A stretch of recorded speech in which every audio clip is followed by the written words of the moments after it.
Video को हिंदी में देखने के लिए डिस्क्रिप्शन में दिए गए लिंक पर क्लिक करें। Hello students, welcome to DTC classes. In this video, we are going to discuss the key concepts, standard symbols, basic terminologies, and the standard formulae of the chapter. We will also be solving a few representative examples of the chapter. The most important part of the video is the discussion of the critical areas where most students lose their marks. So it would be a good thing if you note them down and made sure that you did not commit those mistakes. Reflection. This chapter is mostly based on coordinate geometry. So you have to remember every aspect of coordinate geometry. That is, we have two axes, x-axis and y-axis. So the horizontal line is basically x-axis and the vertical line is y-axis.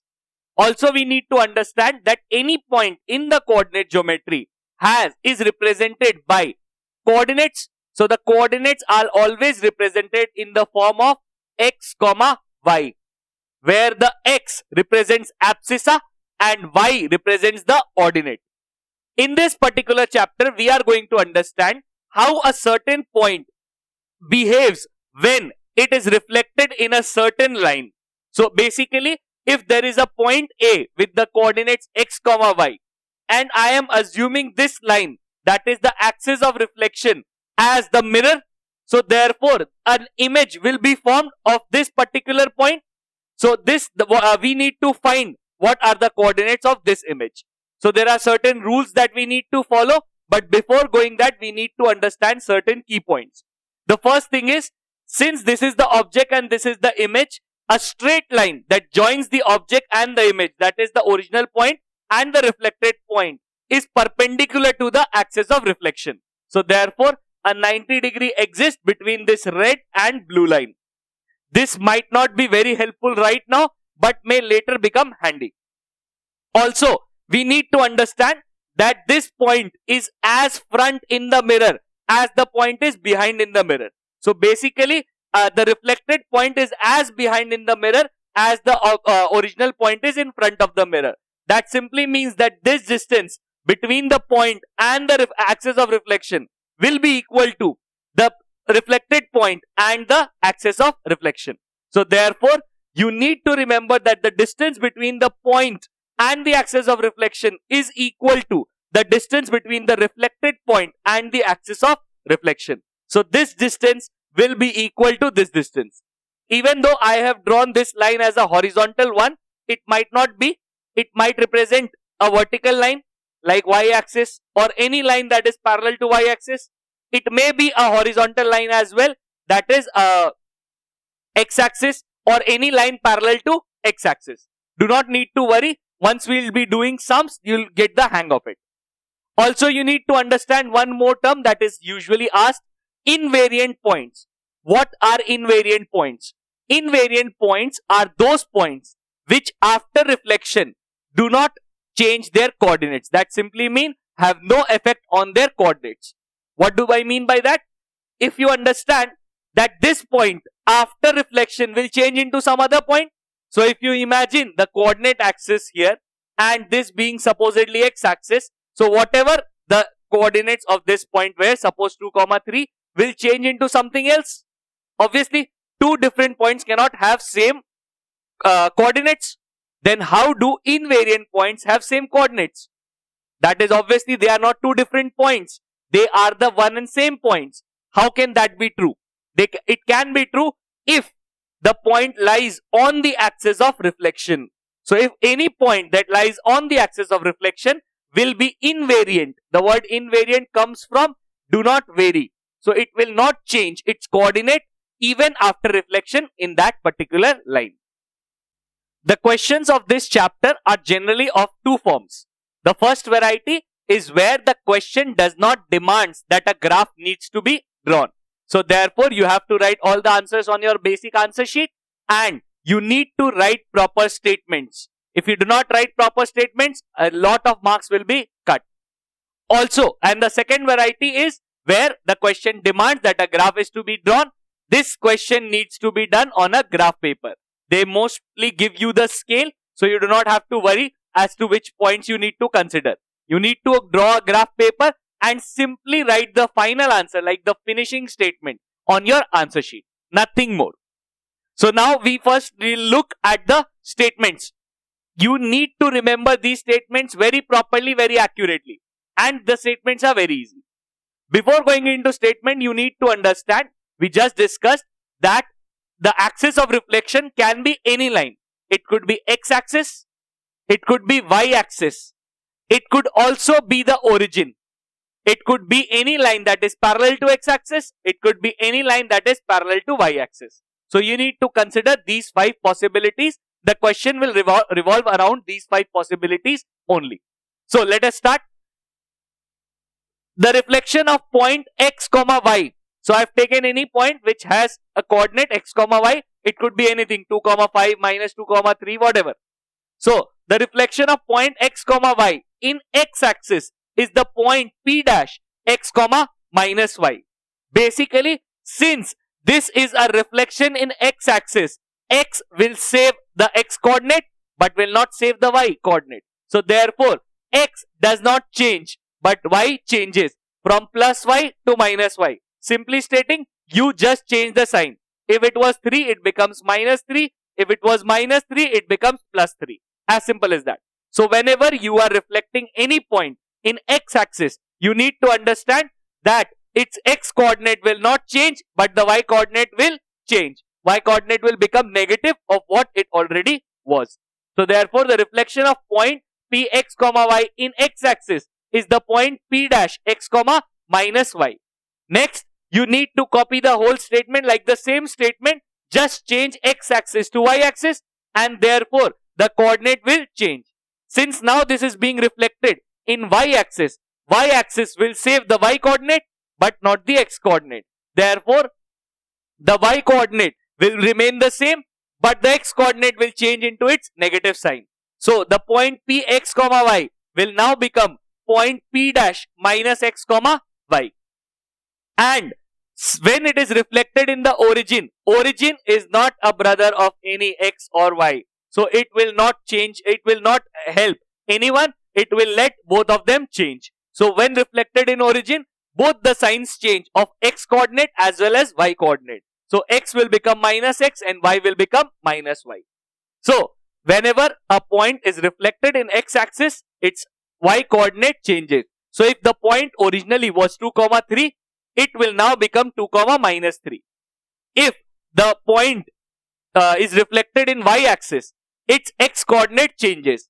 So if the point originally was 2 comma 3, it now becomes minus 2 comma 3. And if it is reflected in the origin, both the x and the y coordinate change. So therefore, if the point was originally 2 comma 3, now it becomes minus 2 comma minus 3. Coming to lines which are parallel to x-axis or y-axis. Since, let us take x-axis, since the line is parallel to x-axis, it will behave like x-axis. Therefore, it will try to protect x and x will not change. So whenever a point is reflected in a line that is parallel to x-axis, the x coordinate does not change, but the y changes. Here the change is not as simple as it was here. Just a positive y becomes negative y? No, that is not the case in this scenario. The y coordinate becomes minus y plus 2a. Now the question arises, what is a? So first we have to understand that any line that is parallel to x-axis, imagine the x-axis here, if it is parallel to x-axis, it will cut the y-axis at a certain point and the equation of this line will be y equals to something. Let that something be a. So if the equation of this line which is parallel to y-axis is parallel to x-axis is y equals to minus 2, then the value of a will be minus 2. And I imagine the original point, let us take it 2 comma 3.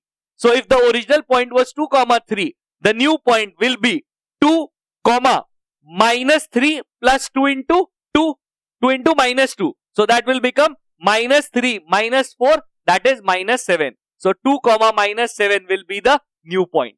So you need to use the formula and write the statement. The statement is very easy to remember. You do not have to write this. You just need to write this. You need to find the value of a. That is the most important. Now similarly applying this to the line parallel to y-axis. If a line is parallel to y-axis, imagine the y-axis here. If it is parallel to y-axis, it will cut x-axis at a certain point. That certain point is A. So therefore, the equation of the line that is parallel to y-axis will be x equals to A. And therefore, after reflection, the point Px comma y will become, the y coordinate will not change. Since this line is parallel to y-axis, it will behave like y-axis and it will not let y change. It will protect y, but it will let x change. So x will become minus x plus 2a comma y. So that will be the new coordinates. A point P is reflected to P dash in the x-axis. The coordinates of its image are 2 comma minus 3. Find subpart 1 the coordinates of P, subpart 2 the coordinates of the image P dash dash of P under the reflection in y-axis. Subpart 3 the coordinates of the image Q dash of the point Q 1 comma 2 in the line P P dash. Since the question doesn't demand a graph, we do not need to draw one. We just need to write proper statement. The question states that a point P dash, that is 2 comma minus 3, has been reflected in the x-axis and we have received this point. So basically, if the point was originally reflected in x-axis and we have received the image, if we re-reflect it in the x-axis, then we get our original point. So if the point P, that is 2 minus 3, you just need, I am just drawing the graph for better imagination. You do not need to draw the graph. This is like the rough work. So the point P 2 comma minus 3 will lie somewhere here. So P dash 2 comma minus 3. If it is re-reflected in x-axis, so the x coordinate will not change, but the y coordinate will change and it will become P 2 comma 3. So therefore, since P dash 2 comma minus 3 is the image of P after reflection in x-axis, the coordinates of P are 2 comma 3. If you can do it orally, it's cool. If you cannot, then just draw a rough graph paper in the rough column and you can solve it there. It's very simple. Next, it asks us to reflect the point P in y-axis. So therefore, once it is reflected in y-axis, it will not change the y coordinate. So therefore, after reflection, it will become supposedly P dash dash and the y coordinate will not change, but the x coordinate will change. So it will become minus 2 comma 3. So the reflection of point P 2 comma 3 in y-axis is the point P dash dash minus 2 comma 3. The reflection of the point Q 1 comma 2 in the line x equals to 2 is the point. So we need to find out that what does the line P P dash represent. If we remember, there are only 5 different types of reflection. In the x-axis, y-axis, origin. Since line P P dash is neither of the 3, it is either parallel to x-axis or parallel to y-axis. So if you can do it orally in your imagination, it is very good. If you cannot, just draw this rough.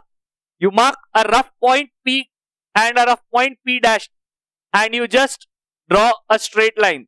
Now you can see that this line P P dash is parallel to y-axis. Any line that is parallel to y-axis has an equation yx equals to something. What is that something?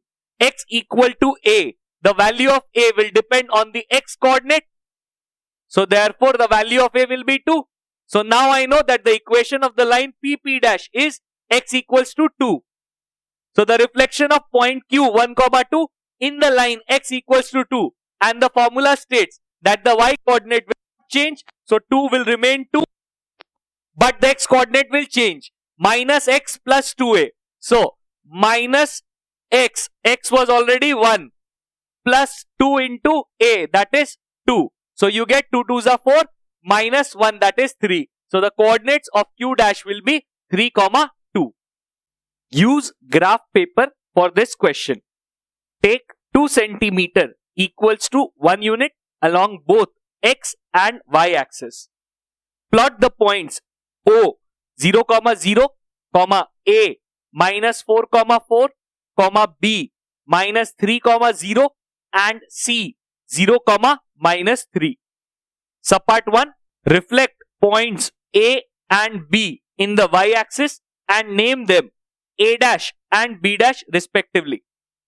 Full stop. Write down their coordinates. Subpart 2. Name the figure O, A, B, C, B dash, A dash. As the question states, use graph paper for this question. Also, the question has stated the scale that is to be used. So first thing, we have to draw a graph, draw it on the graph paper, and we have to use the scale that is mentioned in the question paper. Since the graph paper that will be provided to us will be of 2 millimeter dimension, that is, the smallest box in the graph paper will have a side of 2 millimeter. So therefore, to make it to 2 centimeter, you will need 10 small boxes, or you can use 10 small boxes, or you can simply use the scale to find out how much is 2 centimeter on the graph paper. And every mark should be equal to 2 centimeter. So therefore, this mark, every mark should be equally divided to 2 centimeter. Now, using the graph, we will have to first do, that is, plot the 4 points O, A, B and C. So the point O, that is 0, 0, plotted. Point A, that is minus 4, 4. So, minus 4 on the x coordinate and 4 on the y coordinate. So, A, minus 4, 4. Next is point B, that is minus 3, 0. So, this is the point B, minus 3, 0. Point C, that is 0, minus 3. So, this is the point C, that is 0, minus 3. First part is done. Now we have to reflect point A and B to A dash B dash in y-axis. So when A is reflected in y-axis, the y-axis will protect the y-coordinate but not x-coordinate. So therefore the coordinates will become 4, 4. So the point A dash is 4, 4. Similarly, the point B dash will be 3, 0. So point B dash is 3, 0. In the question, we are asked to write down the coordinates. So therefore, on your sheet of paper, you will write down the coordinates. The coordinates of A dash are 4, 4 and the coordinates of B dash are 3, 0. Next question, next it says that we have to join the lines O, A, B, C, B dash, A dash and make it a figure, and we have to name the figure. So let us first join O to A. So O, A, then A, B, then B, C, then C, B dash, C, B dash, then B dash, A dash, and obviously back to O. This closed figure, though it looks like an arrow, but it is not an arrow because arrow is a quadrilateral. So therefore, 1, 2, 3, 4, 5, 6, it's a 6-sided figure popularly called hexagon. You can write hexagon. You can also write concave hexagon because it forms a cave on one side. Both the answers will be considered right. If you remember these critical areas, you will save quite a lot of marks for yourself. You should always write the statement. The question has properly asked, write down the coordinates. And quite a lot of students miss writing down the coordinates. So you have to write the coordinates. Also, you have to name the figure properly. Quite a lot of students are not able to grasp what is a figure. So solve proper sums so that you will be able to name the figure. Coming to the graph, you obviously have to draw the graph. You need to mark y, y dash, x and origin properly. If any one of them is missing, the teacher is going to cut marks. Also, every line must have the arrow at its end, and the scale that you are using in the graph should be according to the question. If the question states a certain scale, you have to use those scale. If you do not use it, obviously marks will be deducted. If the video was helpful for you, please like the video and share it with your friends so that it can reach to maximum number of people. If you want to support me, please click on the icon and subscribe to the channel. Do not forget to press the bell icon so that you can get our every update.